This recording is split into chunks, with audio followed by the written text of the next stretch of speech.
नमस्कार मित्रांनो. तर आज आहे ना, आज सुट्टी मुळं मग काहीतरी नवीन विषय ना का मित्रांनो. हे आपला घर आणि ते मागं नवीन घराचं काम चालू आहे. आणि हे आजबाजच्या बांध आहे. या बांधावर आहे ना, आमच्या आईने आहे ना केळी लावल्यात. पारंपरिक पद्धतीने याला कोणतंही खत नाही, फक्त सेंद्रिय खत, शेणखत. आणि हे बाथरूम, ही बाथरूमची आहे ना, ही टाकी आहे इथं. ही टाकी, या टाकीच्या याच्यावर आता ना इथं लसूण लावलंय. बाकी अननस पण लावलाय. अननसाचं झाड पण आहे, दाखवतो तुम्हाला.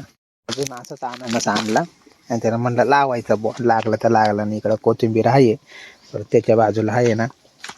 तर आता या मोठ्या केळीच्या झाडात एक सोवणी केळ आहे आणि एक गावठी केळ आहे. गावठी केळ म्हणली ना तर एकदम जबरदस्त. एक दोन केळा खाली का त्याच्यातच माणूस डायरेक्ट आऊट होतो. आऊट म्हणजे पोट भरून जाते.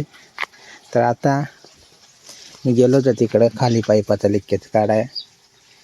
आणि आता इथली आहे ना, एक केळ तोडली, केळाचा घड तोडलाय. तर तुम्हाला पूर्ण केळीची झाड आहे. इकडं आहे ना, जवळजवळ आहे ना 10 ते 12 केळींचा ग्रुप झालेला आहे. सण तो आहे ना, महिना 2 महिन्यांनी एक केळ जनते बो.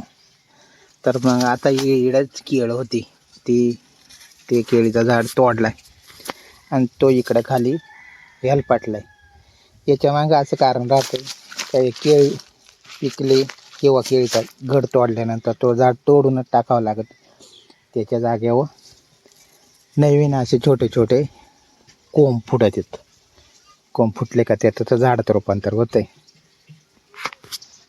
तोडलाय आणि त्या आतमध्ये ठेवलाय. आता ते तोडायच्या वेळेस मी नव्हतोच, पण मग मी घरात जाऊन बघितला की आईला केळ तोडली. तर मग म्हटलं आता केळावर काहीतरी व्हिडिओ बनवा. तर सुरुवातीला असं बारीक राहते, मोठं झाल्यानंतर ते आतमध्ये नेलं तुम्हाला दाखवतोच.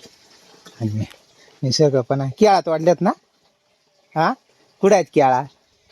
कुठं ठेवल्यात केळा? घरात. चल बरं दाखव. घरामध्ये कुठं केळा ठेवल्यात? किचन घातले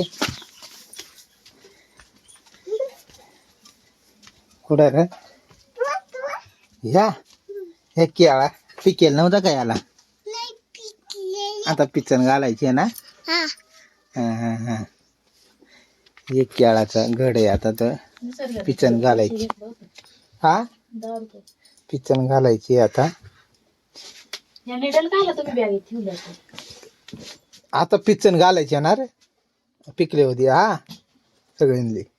का तूच खाशील? तूच एकटा खाणार रे? तुला आवडतात केळा? कसा राहत आहे? कसा राहत? गोड राहते का काय?